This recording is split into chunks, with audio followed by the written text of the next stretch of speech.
danas odgovaramo na 3 pitanja koje su stigla sa vaše strane, a koje se tiču meditacije. Prvo pitanje je da li na meditaciji moram da ležem?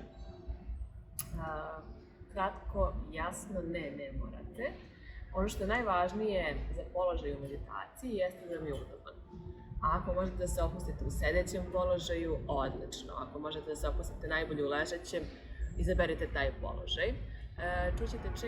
Čućete u raznim vođenim meditacijama kako najbolje da sedite sa pravom kičmom, ispravljenim leđima, sa nogama na zemlji. I to jeste neki idealan položaj, zato što tada imate kontakt sa planetom, koja nam je jako važna za uzemljenje, i imate prav kičmeni stup koji nam je važan zbog toga što omogućava lak i nesmetan protok životne energije, a to je ono čime se bavimo u meditaciji. Međutim, mnogo važnije od toga da vam kičma bude prava i da vam noge budu u kontaktu sa zemljom, jeste da ste vi opušteni. Jer kada ste opušteni, to je siguran put kako će energija teći tačno onako kako treba. Dakle, ako treba da birate između pravilnog, idealno pravilnog i udobnog položaja, uvijek izaberite udobnog položaja. Da idemo drugo pitanje, koliko traje meditacija? Meditacija može da traje od minut i po do sat vremena. Sve zavisi od toga šta hoćete, koliko dugo ste u meditativnoj praksi, šta vam prije na kraju krajeva. Meditacije koje terapija duše nudi traju sat vremena, cela seansa, ali to ne znači da sat vremena meditiramo, naprotiv, pogotovo ako ste početnik. Prilagođavamo dužinu meditacije onome što je vama potrebno. Neki prvi deo seanse obično služi tome da se upoznamo, da vidimo koji su vaši ciljevi, da bismo znali kako tačno da usmerimo i formulišemo meditaciju.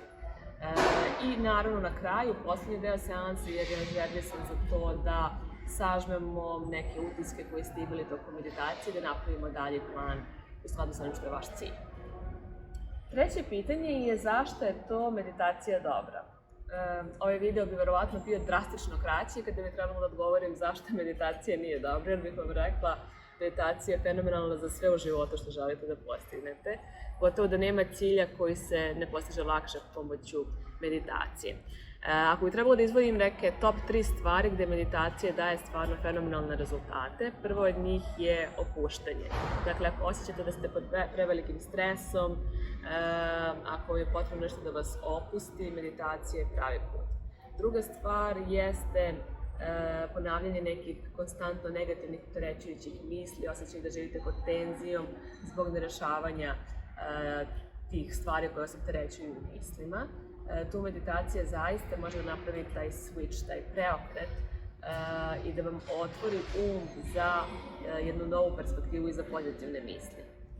I treća stvar bi naravno bila spavanje, odnosno kod ljudi koji imaju problem sa nesanicom, meditacija može da bude fenomenalna metoda koja se koristi pred ulazak u san, jer opušta organizam na svim nivoima i onda i taj san ne samo što dolazi lakše, nego i bude mnogo kvalitetniji.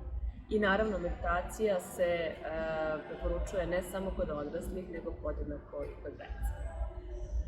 Ako vi budete imali još neka pitanja, bilo o meditaciji, o hipnoterapiji, reiki, o regresiji, pišite i bit će mi drago da odgovorim na njih.